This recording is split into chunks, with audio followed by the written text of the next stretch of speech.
সূচকের নিম্নমুখী প্রবণতায় চলছে ঢাকা স্টক এক্সচেঞ্জ ডিএসইর লেনদেন। গতকাল সপ্তাহের প্রথম দিনে সূচকের ঊর্ধ্বমুখী প্রবণতা বজায় থাকলেও সেটি ধরে রাখতে পারেনি বাজার। তবে সোমবার দিনের শুরু থেকে সূচকের উঠানামার মধ্যেই লেনদেন হয়েছে প্রায় ১,০০০ কোটি টাকার মতো। সূচকগুলো নিম্নমুখী থাকলেও লেনদেনের গতি অব্যাহত রয়েছে। আশা রাখি সামনে থেকে একটানা বাড়বে, কারণ সামনে শপথ আছে।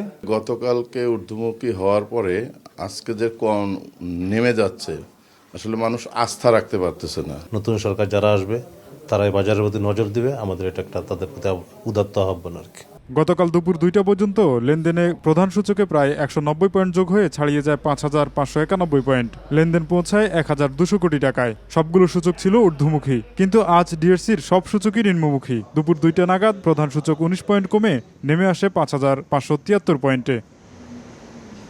নির্বাচনের পর প্রথম দিনের উচ্ছ্বাসে বড় উত্থানে হলেও পরদিন বাজারে মুনাফা গ্রহণের প্রবণতায় সূচকে নেতিবাচকতা দেখা যাচ্ছে। তবে সূচকের গতি বড় মূলধনী শেয়ারের উপর নির্ভর করছে বলে মনে করছেন সংশ্লিষ্টরা। যে ১৫০০ বা ২,০০০ কোটি টাকা যদি আমাদেরকে ধরে রাখতে হয়, তাহলে আমাদেরকে we have to bring new shares into the market.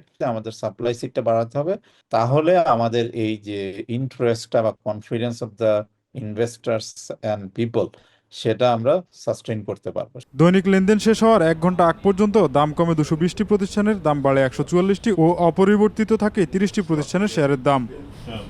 Tofazzal Hossain, সময় সংবাদ, ঢাকা।